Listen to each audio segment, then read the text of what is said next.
کب تک بولنا ہے؟ ساڑھے نو تک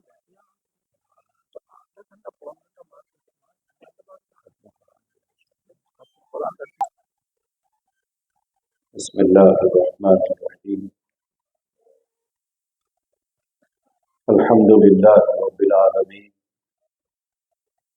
والعاقبۃ للمتقین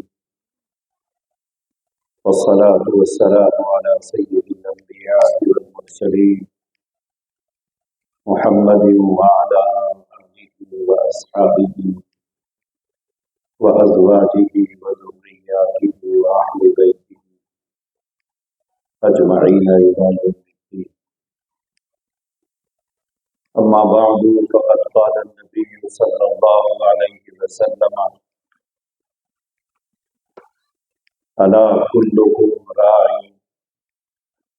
وکلکم مسئول عن رعیتہ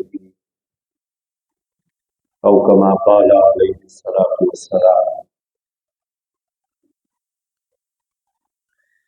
قابل احترام حضرات علماء کرام،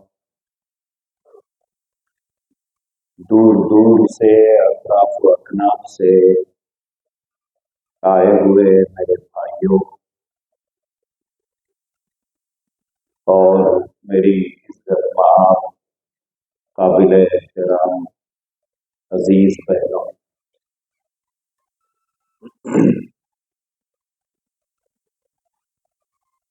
اصل بیان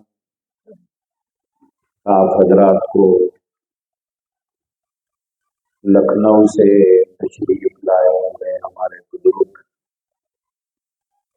حضرت مولانا عبدالعلیم فاروقی صاحب مدث اللہ العالی کا سننا ہے. اس سے پہلے آپ حضرات کو کچھ دیر تک ہم کو بھی برداشت کرنا ہے. وہ زیادہ دیر میں آپ کے درمیان میں نہیں رہوں گا کیونکہ حضرت کی صحت ٹھیک نہیں ہے، لہذا حضرت اپنا بیان جلد کرنا چاہتے ہیں. اسی لیے تھوڑی دیر اطمینان کے ساتھ آپ بیٹھے رہیں. اور ہماری بہنوں سے بھی گزارش ہے، باتیں کرنے کے لیے زندگی پڑی ہوئی ہے اور موقع بھی کئی ملیں گے، اس موقع پر بات کر لینا. اب آپ حضرات یہاں پر سننے کے لیے آئے ہیں، لہذا کچھ دیر خاموش رہیے کیونکہ آپ لوگوں کی آوازیں یہاں تک آ رہی ہیں. یہ اچھی بات نہیں ہے. جب سننے آئے ہیں تو بولنا بند کر دینا چاہیے. وہ ایک مثال بڑی مشہور ہے کہ جس کو بولنے کی بیماری رہتی ان میں سننے کی برداشت نہیں رہتی. بہت سے لوگوں میں یہ بیماری ہوتی ہے کہ جس کو بولنے کی بیماری رہتی اس کو سننے کی برداشت نہیں ہوتی. اب یہی کچھ ہم سب کے ساتھ لگا ہوا ہے، لہٰذا یہ دینی جلسہ ہے. آپ لوگ اطمینان کے ساتھ بیٹھیے اور سننے آئے ہیں کچھ سن کے جائیے. یہ سارا انتظام جو کیا گیا ہے وہ آپ کو سنانے کے لیے کیا گیا ہے، لہذا اطمینان کے ساتھ بیٹھیے، سنیے. لوگ دور دور سے آئے ہیں، آپ بھی دور سے آئے ہیں، آپ کو سنانے والے تو بہت دور دور سے آئے، لہذا اطمینان سے بیٹھے رہیے. ایک حدیث میں نے آپ کے سامنے پڑھی ہے، اس ایک حدیث کی روشنی میں کچھ باتیں آپ حضرات کے سامنے رکھوں. ہمارے نبی حضرت محمد رسول اللہ صلی اللہ تعالی علیہ وآلہ وسلم نے فرمایا، تم میں کا ہر آدمی کلکم راعی،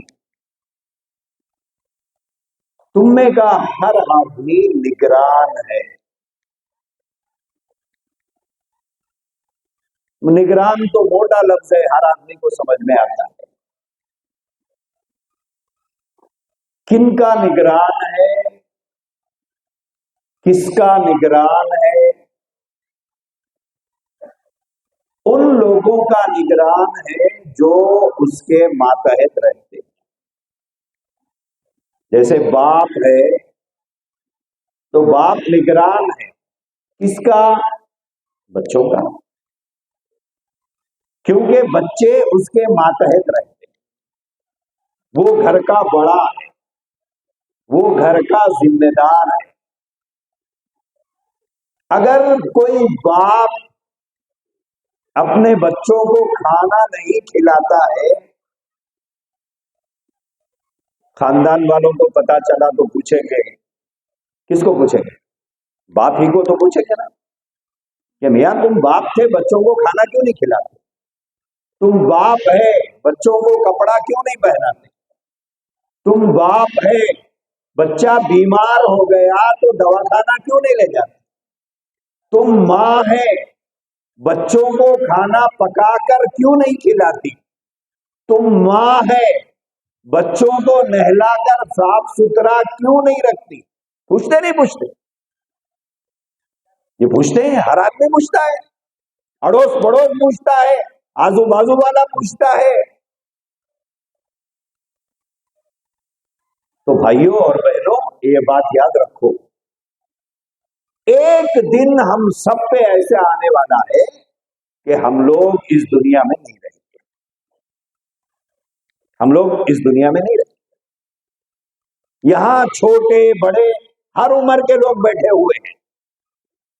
کوئی 15 سال کا ہے تو کوئی 50 سال کا ہے، کوئی 50 سال کا ہے تو کوئی 70 سال کا بھی بیٹھا ہوا ہے.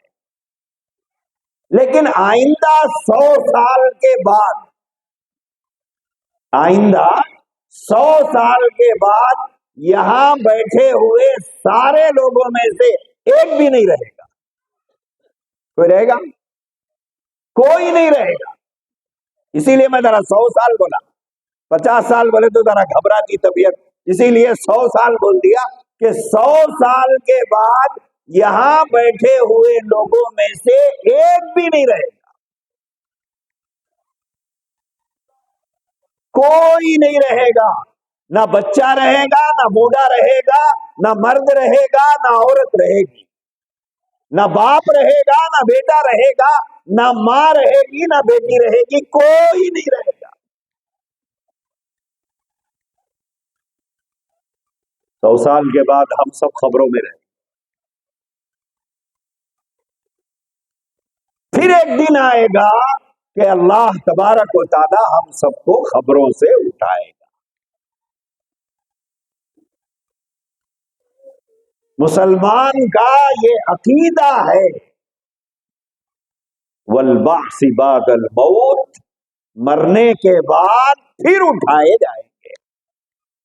دوسرے قوموں میں اور ہمارے میں جو فرق ہے، ان میں ہمارے میں جو ٹیڑھا ہے، ٹیڑھا، وہ ٹیڑھا کیا ہے؟ وہ ٹیڑھا یہ ہے کہ وہ لوگ بولتے جو ہے یہ دنیا ہے،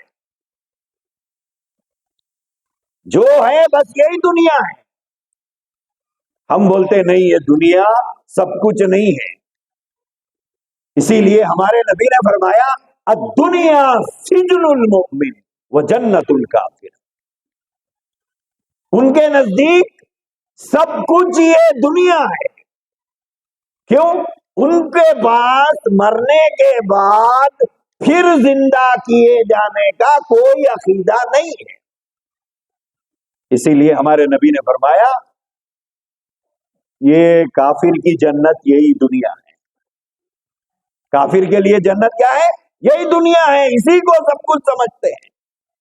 لیکن ایمان والے کا عقیدہ کیا ہے؟ ایمان والے کا عقیدہ یہ ہے کہ مرنے کے بعد پھر ہم اٹھائے جائیں گے، اور ایک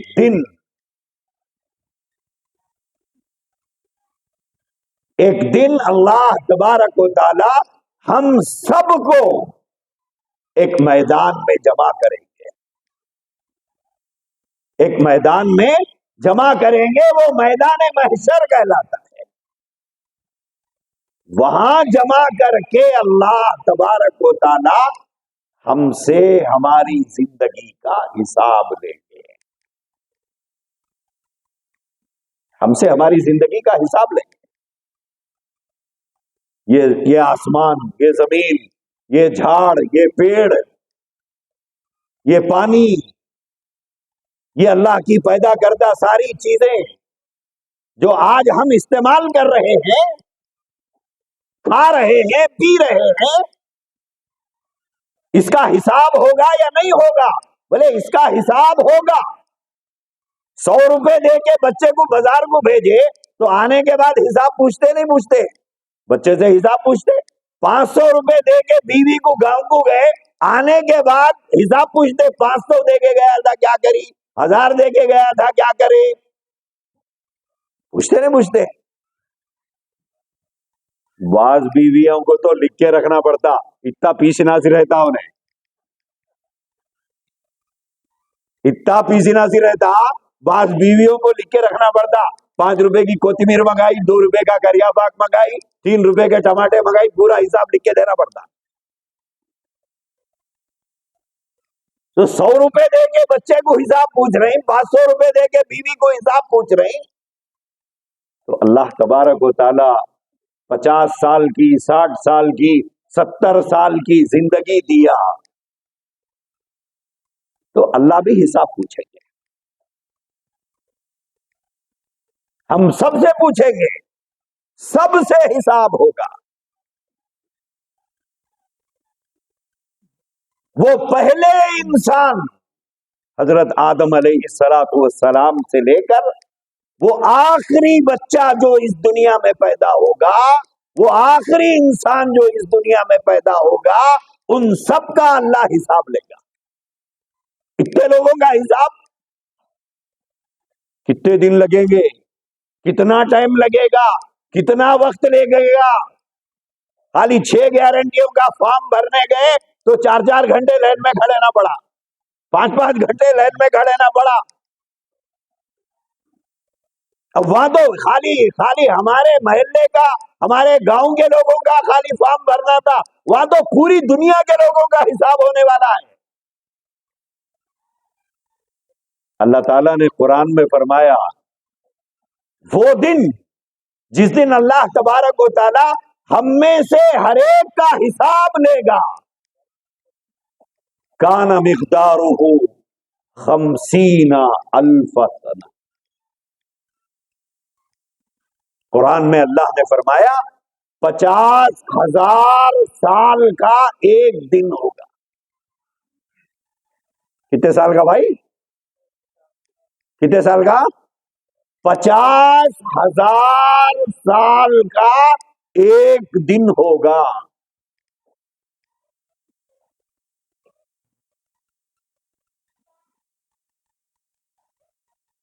پچاس ہزار سال کا ایک دن ہوگا.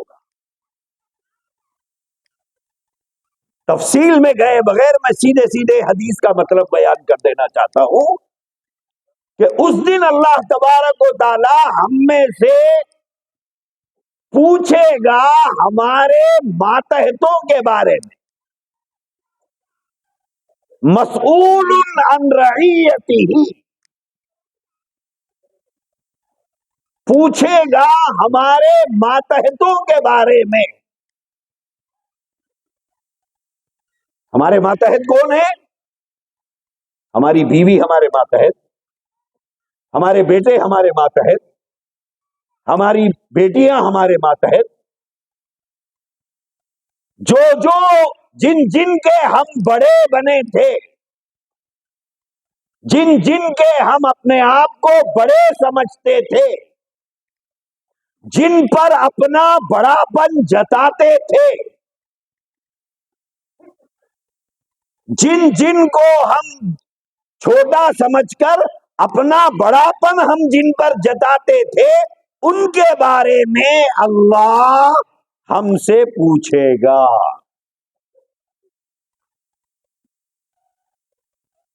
کیوں؟ اس لیے کہ تم نگران تھے. صبح بکریاں چرانے والا بکریاں لے کے نکلتا ہے، اس کے ہے تو کوئی حساب نہیں پوچھے گا شام میں اس کو. لیکن اگر کسی کے چرانے لے گیا تو شام میں مالک گنتا ہے بکریاں برابر ہے یا نہیں؟ کیوں؟ اس لیے کہ وہ نگران ہے ان بکریوں کو چرانے کا. جب شام کو بکریاں لایا، پورے لایا یا نہیں لایا، پوری بھینسیں گھر آئی یا نہیں آئی، اس کا حساب ہوتا ہے. تو جیسے ایک آدمی بکریاں چرانے والے سے بکریوں کا حساب لیتا ہے، گائے چرانے والے سے گایوں کا حساب لیتا ہے، بھینس چرانے والے سے بھینسوں کا حساب لیتا ہے، کیونکہ وہ ذمہ دار تھا دن بھر ان کی نگرانی کرنے کا. ایسے ہی اللہ تبارک و تعالی ہر باپ سے، ہر ماں سے پوچھے گا ان کے بچوں کے بارے میں، کیونکہ ماں باپ نگران ہوتے ہیں بچوں کے.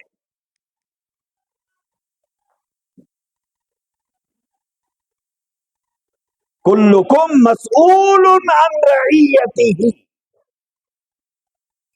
ماتحتوں کے بارے میں اللہ پوچھیں گے، سوال کریں گے. سوال کیا ہوگا؟ کیا پوچھا جائے گا؟ کیا سوال ہوگا؟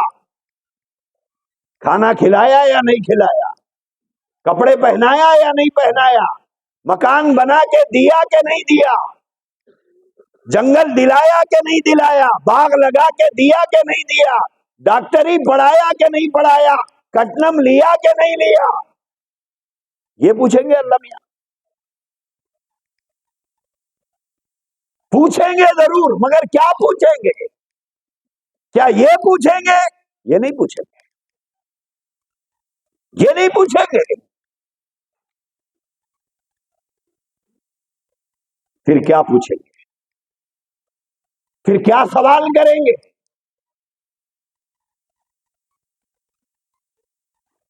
سوال یہ ہوگا کہ بحیثیت باپ تو نے میرا تعارف، میری پہچان اپنے بچے کو کرایا کہ نہیں کرایا کہ تیرا ایک اللہ ہے، تجھے پیدا کرنے والا اللہ ہے، تجھے پالنے والا اللہ ہے، تجھے جلانے والا اللہ ہے، تجھے عزت دینے والا اللہ ہے، تجھے کھلانے والا اللہ ہے. اللہ کی پہچان کرایا کہ نہیں کرایا؟ اللہ سے اس کا رشتہ جوڑا کہ نہیں جوڑا؟ اللہ سے اس کا تعلق جوڑا کہ نہیں جوڑا؟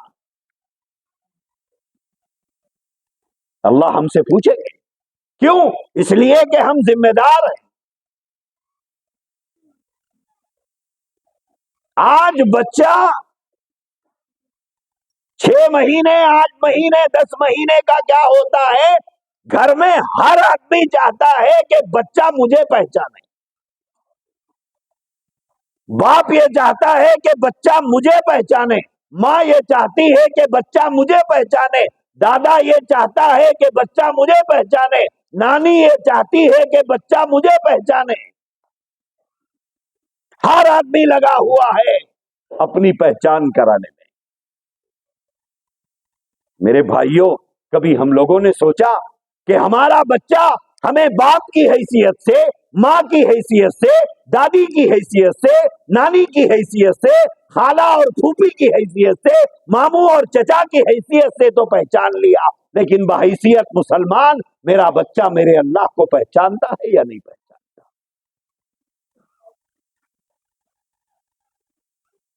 کبھی غور کیا اس کے اوپر کہ میرا بچہ اپنے رب کو پہچانتا ہے کہ نہیں پہچانتا، اپنے خالق کو پہچانتا ہے کہ نہیں پہچانتا، اپنے مالک کو پہچانتا ہے کہ نہیں پہچانتا؟ سوال تو اللہ کرنے والے ہیں. بحیثیت باپ تو نے اپنی پہچان تو کرا لی، بحیثیت ماں تو نے اپنی پہچان کرا لی کہ میں تیری ماں ہوں، میں تیرا باپ ہوں، یہ تو پہچان کرا لیا، لیکن اللہ کی پہچان کرائی کہ نہیں کرائی؟ آج ہمارے یہ علاقے جو شہروں سے لگے ہوئے جو دیہات ہیں، یہاں سے لے کر کوسٹل آندھرا کے علاقوں تک مسلمانوں کے بچوں کا تعارف اپنے رب سے نہ ہونے کا نتیجہ جو سامنے آ رہا ہے کہ مسلمانوں کے بچے بت پرستی میں مبتلا ہو رہے ہیں، مسلمانوں کے بچے شرک میں مبتلا ہو رہے ہیں، مسلمانوں کے بچے کالے کپڑے پہن کر شرڈی جا رہے ہیں۔ کیوں؟ وجہ کیا ہے؟ اس بچے نے کبھی پڑوسی کو ابا کہہ کے نہیں بلایا، گھر کے بازو والی عورت کو اماں کہہ کے نہیں بلایا۔ کیوں؟ اس لیے کہ باپ نے خوب اپنی انٹروڈکشن کرایا، خوب پہچان کرائی کہ میں تیرا باپ ہوں، خوب ماں نے گود میں اٹھا اٹھا کر اسے سمجھایا کہ میں تیری ماں ہوں، میں تیرا باپ ہوں، میں تیری ماں ہوں۔ یہ پہچان ماں اور باپ نے کرایا۔ اس پہچان کی وجہ سے بچہ مر جائے گا لیکن پڑوسی کو ابا نہیں بولے گا، بچہ مر جائے گا لیکن پڑوسن کو اما نہیں بولے گا، چاہے وہ کتنا پیار کرتے ہو پڑوس میں رہنے والے، چاہے اس کو کتنا گود میں اٹھاتے ہو، کتنا کھلاتے ہو، کتنا پلاتے ہو، لیکن اس کو چچا بولنے تیار ہے، انکل بولنے تیار ہے، ماموں بولنے تیار ہے، باپ بولنے تیار نہیں۔ لیکن آج ہمارے بچوں کا تعارف، بچوں کو اللہ کا تعارف نہ ہونے کا، اللہ کی پہچان نہ ہونے کا، اللہ کی بڑائی کی پہچان نہ ہونے کا نقصان یہ ہوا کہ ہمارے بچے نے پیر کی جوتی کو پہچان لیا، ہاتھ کی گھڑی کو پہچان لیا، لیکن اپنے پیدا کرنے والے اس مالک اور خالق کو ہمارا بچہ نہیں پہچانا۔ اسی لیے کبھی ہمارا بچہ گنیش وسرجن کرنے جاتا ہے، کبھی ہمارا بچہ دیوالی میں پٹاخے پھوڑتا ہے، سنکراتری میں پتنگ اڑاتا ہے، ہولی میں ہمارے بچے کے ہاتھ لال ہیں، اور ہماری بیٹی ڈانڈیا کھیلتی ہے، ہمارے گھر کی عورتیں بتکما کے برتن سجا کے جاتی ہے، کبھی ہماری بیٹی محلے کی دوستوں کے ساتھ برتن میں پھول سجا کر بتکما کھیلنے کے لیے ہمارے گاؤں کے تالاب میں جاتی ہے، کبھی ہمارے بچے کالے کپڑے پہن کے شرڈی جاتے ہیں۔ وجہ کیا ہے؟ یہ نوبت کیوں آئی ہے؟ یہ نوبت کیوں آئی ہے؟ وجہ یہ ہے کہ ہم نے اپنے اللہ کا تعارف نہیں کرایا بچوں سے، اللہ کی پہچان نہیں کرائی، توحید کیا ہے ہمارے بچوں کے دلوں میں ہم نے نہیں بٹھایا، شرک کیا ہے اس کی نفرت ہم نے اپنے بچوں کے دلوں میں نہیں بٹھائی۔ اس ذمہ داری سے آج ہم بھاگ رہے ہیں، اس ذمہ داری کو ہم محسوس نہیں کر رہے ہیں، لیکن سوال یہ ہے کیا کل قیامت کا دن قائم ہوگا، میدان محشر برپا ہوگا، اللہ جب حساب لیں گے اس بارے میں پوچھیں گے یا نہیں پوچھیں گے؟ اللہ کے نبی حضرت محمد رسول اللہ صلی اللہ علیہ وسلم نے فرمایا مسئول عن رعیتی، تم سے پوچھا جائے گا، تم سے سوال ہوگا، تم سے پوچھا جائے گا، تم سے سوال کیا جائے گا کہ تم نے اللہ کی پہچان کرائی کہ نہیں کرائی، نبی کا تعارف کرایا کہ نہیں کرایا۔ آج ہمارا بچہ اپنی پیر کی جوتی کو پہچانتا ہے، اپنی ہاتھ کی گھڑی کو پہچانتا ہے۔ اگر ہمارا بچہ نہیں پہچانتا تو اپنی رب کی قدرت کو نہیں پہچانتا، اس کی بڑائی کو نہیں پہچانتا، اس کے احسانات کو نہیں پہچانتا، اس کی کرم فرمائیوں کو نہیں پہچانتا۔ اللہ پوچھیں گے، اللہ سوال کریں گے کہ میں نے تم کو اولاد دی تھی، میں نے تجھے بیٹیاں دیے تھے، میں نے تجھے بیٹے عطا کیے تھے، تو نے میری پہچان کرائی کہ نہیں کرائی؟ میرا تعارف کرایا کہ نہیں کرایا؟ اللہ تبارک و تعالی ہم سب سے سوال کرے گا۔ یہ مدارس اسلامیہ جس میں آج اس مدرسے میں آپ بیٹھے ہوئے ہیں، یہاں کیا ہوتا ہے؟ یہاں اللہ کی پہچان ہی تو کرائی جاتی ہے، اللہ کی بڑائی کا سبق ہی تو پڑھایا جاتا ہے، اپنے مذہب کے طریقے ہی تو ان کو پڑھایا اور سکھایا جاتا ہے۔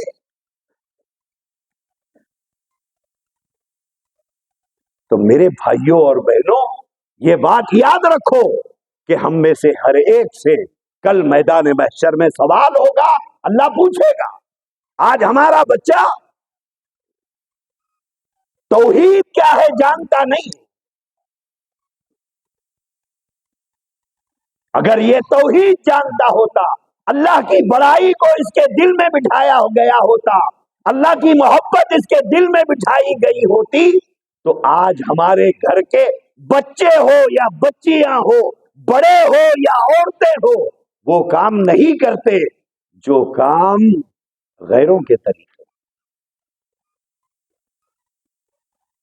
بعض علاقوں میں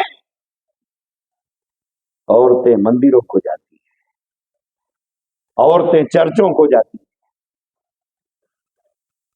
مرد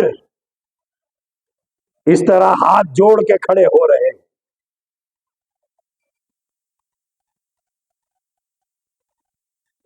نام مسلمانوں کا، کام مشرکوں کا، نام مسلمانوں جیسا، کردار کفار اور مشرکین جیسا۔ میرے بھائیوں، ایک بات کہتا ہوں، کان کھول کے سنو۔ ہمارے باپ دادا پردادا کے زمانے میں نہ یہ مدرسے تھے، نہ ایک ایک گاؤں میں 25 30 مسجدیں تھے، نہ مدرسے تھے، نہ 25 50 مسجدیں تھی گاؤں میں۔ اس کے باوجود انہوں نے ویسے کام نہیں کیے جو کام آج کر رہے ہیں۔ نہ وہ کبھی مندروں کا رخ کیا، نہ کبھی انہوں نے مشرکین اور کفار کے تقریبوں میں شریک رہے، مذہبی تہواروں میں نہ شریک ہوئے، کبھی نہیں ہوئے۔ وہ لوگ اسلام پر باقی رہے، دین پر باقی رہے، اعمال سے زندگی خالی تھی ہوگی لیکن ان کی زندگی میں توحید تھی۔ اسی کے نتیجے میں آج ہم بحیثیت اولاد مسلمان ہیں۔ لیکن آج کے دور میں دین زندگیوں سے اتنا خالی ہو گیا، اتنا خالی ہو گیا کہ اولاد بت پرستی کرنے لگ گئی، شرک کرنے لگ گئی۔ او بھائی صاحب، فون آپ کے پاس ہی نہیں ہے، ہمارے پاس بھی ہے، آہستہ بات کرو، یہاں تک آ رہی آواز؟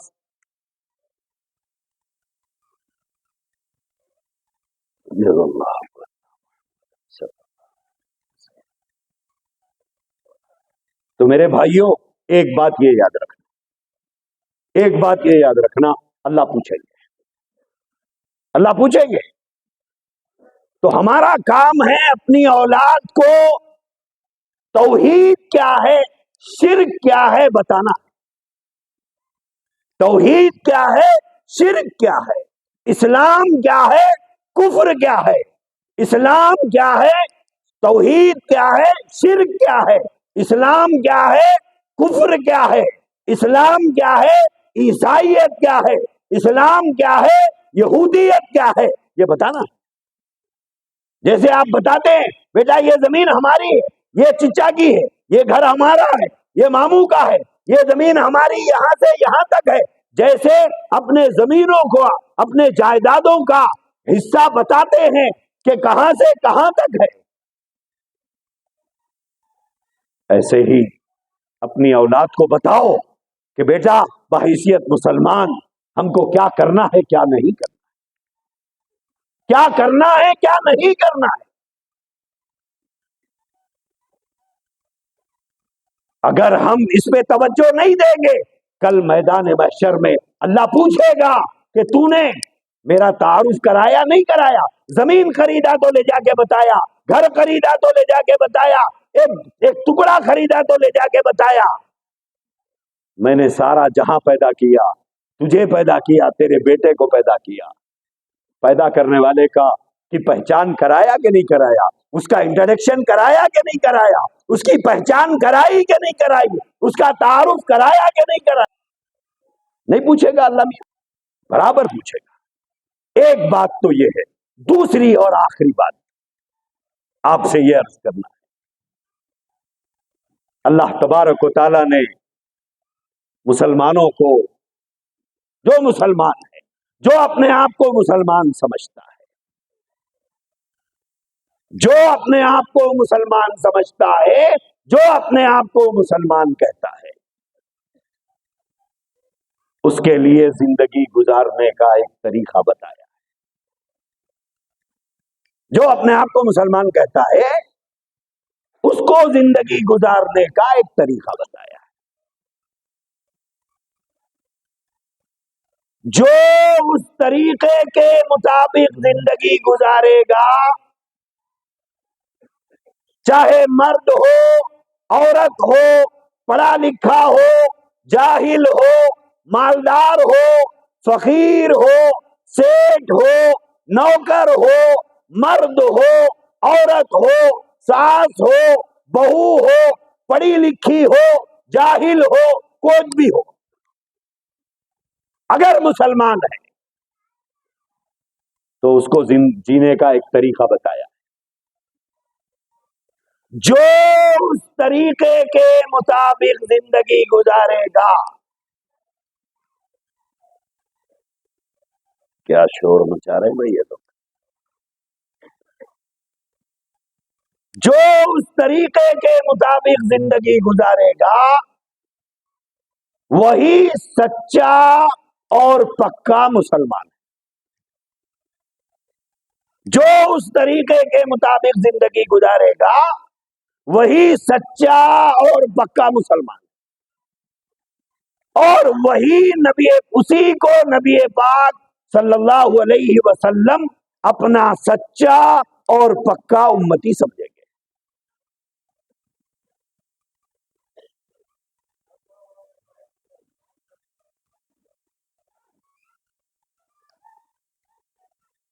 اللہ، اس کا ساؤنڈ تھوڑا بڑھا دو، بولو ان کو کم سے کم، وہ لوگوں کی آواز نہیں آتے.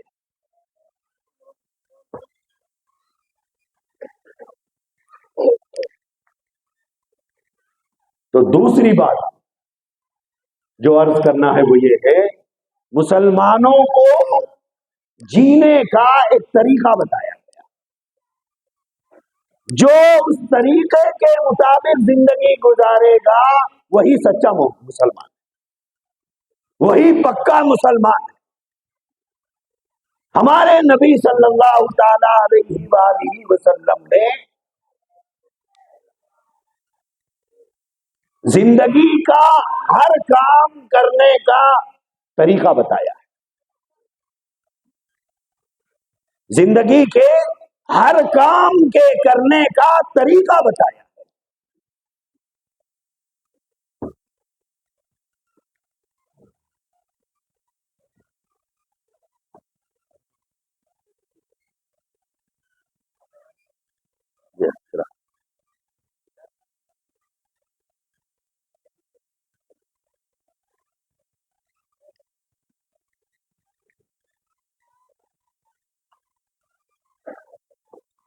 تو دوسری بات جو میں عرض کر رہا تھا وہ کیا ہے؟ ہر قوم کے لوگوں کے زندگی گزارنے کے طریقے اور ہر قوم اپنے اپنے مذہب کے طریقوں کے مطابق زندگی گزار رہی ہے۔ میں مناسب نہیں سمجھتا کہ یہاں پر ان قوموں کا، ان ذاتوں کا نام لینا مناسب نہیں ہے حالات کے اعتبار سے، لیکن ہر قوم، ہر ذات، ہر جاتی اپنے اپنے مذہب کے طریقوں کے مطابق زندگی گزار رہی ہے۔ شادی کرتی ہے اپنے مذہب کے طریقے پر، کپڑے پہنتی ہے اپنے مذہب کے طریقے پر، اپنے خوشی کے جتنے کام ہیں وہ کام ان کے اپنے مذہب کے طریقوں کے مطابق کرتی ہے۔ دوستو، سوال یہ ہے، ہمارا مذہب ہم کو جینے کا کوئی طریقہ بتایا ہے کہ نہیں بتایا؟ جینے کا کوئی سلیقہ بتایا ہے کہ نہیں بتایا؟ یا پھر ہم کو دوسرے مذہب کے لوگوں سے بھیک مانگ کر زندگی گزارنے کے لیے مجبور کیا؟ کیا ہم کو طریقہ بتایا یا نہیں بتایا؟ سلیقہ سکھایا یا نہیں سکھایا؟ ہمارے نبی صلی اللہ تعالی علیہ وآلہ وسلم نے ہم کو زندگی گزارنے کے لیے پیدائش سے لے کر ایک بچہ ماں کے پیٹ سے پیدا ہونے کے بعد سے لے کر وہ زندگی گزار کر قبر میں پہنچنے تک جتنے کام زندگی میں اس کو پیش آنے والے ہیں، ان کاموں کو کیسا کرنا چاہیے، وہ سارے طریقے ہمارے نبی نے ہم کو بتلائے اور سکھلائے۔ جو بات قابل غور ہے وہ یہ ہے، کیا ہماری زندگی ہمارے نبی کے بتائے ہوئے طریقوں کے مطابق ہے، یا پھر ہماری زندگی میں غیروں کے طریقے داخل ہو گئے اور نبی کے طریقوں کو ہم نے اپنے گھروں سے اور اپنی زندگیوں سے نکال دیا؟ اس پر غور کرنے کی ضرورت ہے۔ ہمارے نبی نے ہر چیز کا طریقہ بتایا، ہر چیز کا طریقہ۔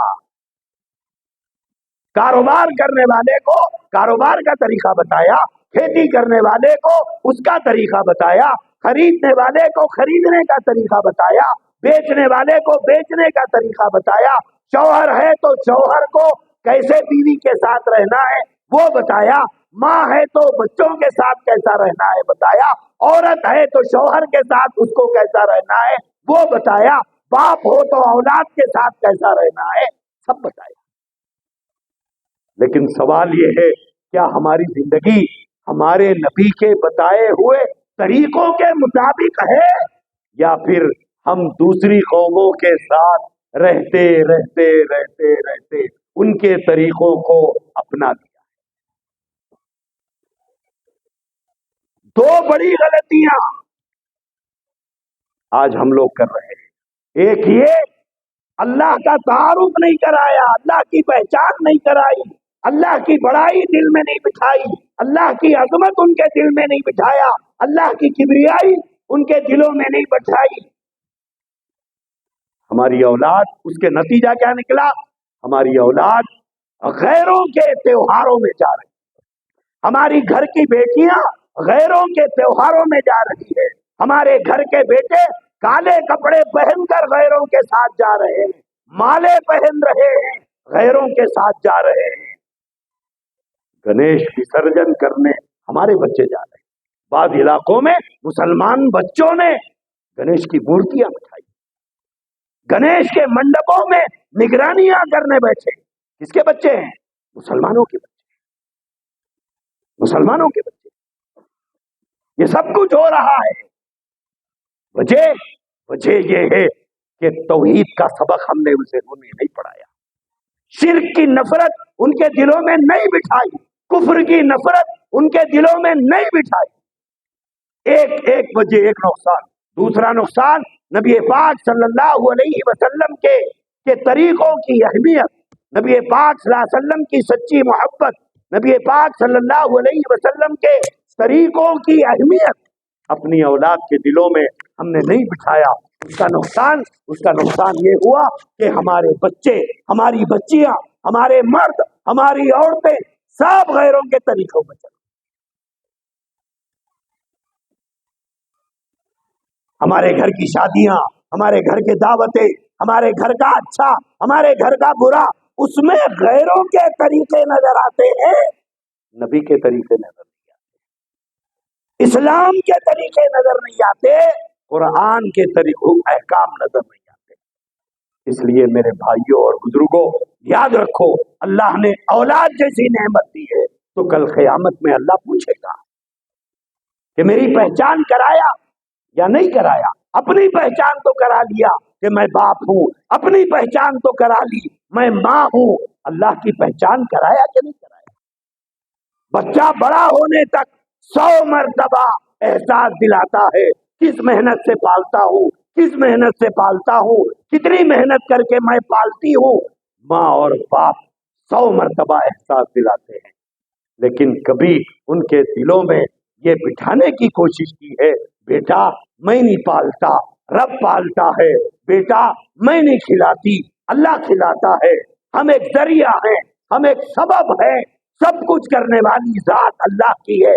اللہ کی بڑائی، اس کی کبریائی کی عظمت ان کے دلوں میں ہم نے بٹھانے کی کبھی کوشش نہیں کی. اس کا نتیجہ کبھی ہمارا بچہ چرچ کے دروازے پر ہے تو کبھی ہمارا بچہ مندروں کے دروازے پر.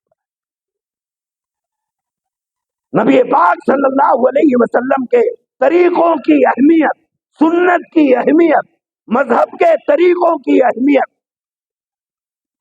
بچوں نے اپنی آنکھوں سے ماں باپ کے اندر نہیں دیکھا، ماں باپ کے اندر نہیں دیکھا، بچے بھی اسی راہ پہ چل پڑے. نتیجتاً دین گھر سے رخصت ہو گیا، ہمارا گھر کفر کی آماج کا بن گیا، شرک ہمارے گھروں میں آ گیا، غیروں کے طریقے ہمارے گھروں میں آ گئے، بے حیائی اور بے شرمی اس درجہ ہو گئی کہ ہماری بچیاں غیروں کے ساتھ بھاگنے لگی. کبھی آئی حیا، کبھی آئی شرم ہم کو کہ آج ہماری قوم کی بیٹیاں اپنے پیٹوں میں کفار کے بچوں کو پال رہی، غیروں کے بچوں کو اپنے پیٹوں سے جنم دے رہی ہے. کیا وجہ ہے؟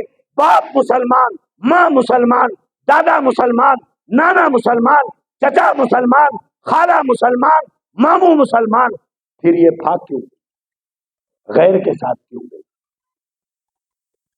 کیوں اس کے دل میں اسلام کی محبت نہیں بٹھائی گئی؟ اس کے دل میں کفر نے کہاں سے جگہ؟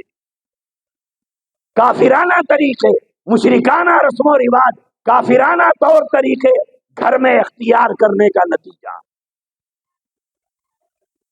آج ہماری بیٹیاں تک محفوظ ہیں. اللہ نے اولاد جیسی نعمت دی ہے، لہذا آپ حضرات سے اللہ تبارک و تعالی کل قیامت میں پوچھے گا، کلکم مسئول عن رعیتہ، ماتحتوں کے بارے میں اللہ سوال کرے گا، پوچھے گا. اسی لیے 3 باتیں. سب سے پہلی بات، اپنی اولاد کے دلوں میں توحید کیا ہے اس کی عظمت کو بٹھاؤ، توحید کا سبق پڑھاؤ. دوسرے، عزم رسالت، رسول اللہ صلی اللہ علیہ وسلم کا تعارف، آپ کے طریقوں کی اہمیت. تیسری بات، آخرت کی فکر، کہ اپنے بچوں کو یہ احساس دلاؤ، ان کو یہ سبق پڑھاؤ کہ بیٹا سب کچھ یہ دنیا نہیں ہے، بادشاہ کو بھی مرنا ہے، فقیر کو بھی مرنا ہے، مالک کو بھی مرنا ہے، نوکر کو بھی مرنا ہے، مالدار کو بھی مرنا ہے، غریب کو بھی مرنا ہے. جس کھیت میں تو کام کرتا ہے اس کھیت کے مالک کو بھی مرنا ہے، بحیثیت مزدور تمہیں مرنا ہے. اور کبھی قبرستان لے جا کر بتا کر اپنے بیٹے سے پوچھو کہ بیٹا بتا اس میں مالدار کی خبر کون سی ہے، غریب کی خبر کون سی ہے، دکان کے مالک کی خبر کون سی ہے، دکان کے خریدار کی خبر کون سی ہے. کبھی اپنے بچے کو آخرت کا سبق پڑھاؤ، بٹھاؤ ان کے دلوں میں دنیا کی بے حیثیتی کو، بٹھاؤ ان کے دلوں میں موت کا خوف کو کہ ایک دن آئے گا بیٹا، یہ دنیا 4 دن کی ہے، ہم سب کو مرنا ہے، کل نفس ذائقۃ الموت، ہر انسان کو موت کا مزہ چکھنا ہے، کوئی اس سے بھاگ نہیں سکتا، موت تو بہرحال آنی ہے، لہذا یہ 4 دن کی چاندنی ہے، پھر اندھیری رات ہے، یہ چمک دھمک ایک دن ختم ہو جائے گی، یہ چمکتی ہوئی آنکھیں ایک دن ہمیشہ کے لیے بند کر دی جائے گی، یہ چلتے پھرتے پیر ہمیشہ کے لیے ایک دن خاموش ہو جائیں گے، اور یہ جسم جس کو لے کر آج تو اترا رہا ہے، ایک دن یہ منو مٹی کے نیچے دبا دیا جائے گا۔ بیٹے بیٹے ایک دن مرنا ہے، بیٹے ایک دن مرنا ہے، بیٹے کو یہ سبق پڑھاؤ، بیٹی کو یہ سبق پڑھاؤ، آخرت کے دن حساب دینے کا احساس ان کے اندر پیدا کرو، ایک ایک کام پر ٹوکو انہیں کہ بیٹے اس بارے میں کل اللہ کو جواب دینا ہے، تجھے بھی دینا ہے، مجھے بھی دینا ہے۔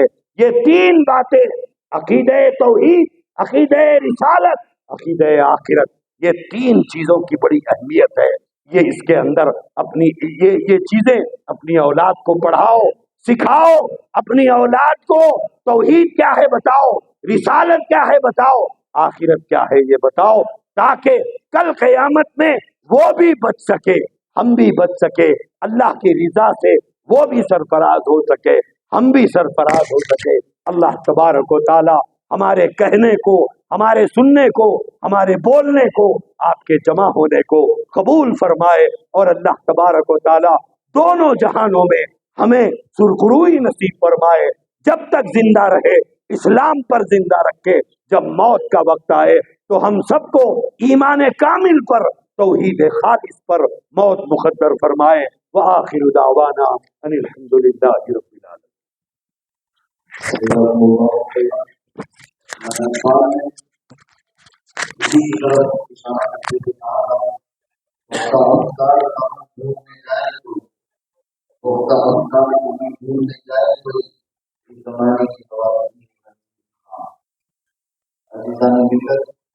ضرورت ہے کہ اپنے عقائد کی حفاظت کریں، اسلامی عقائد، اسلامی تہذیب، اسلامی کلچر، اسلامی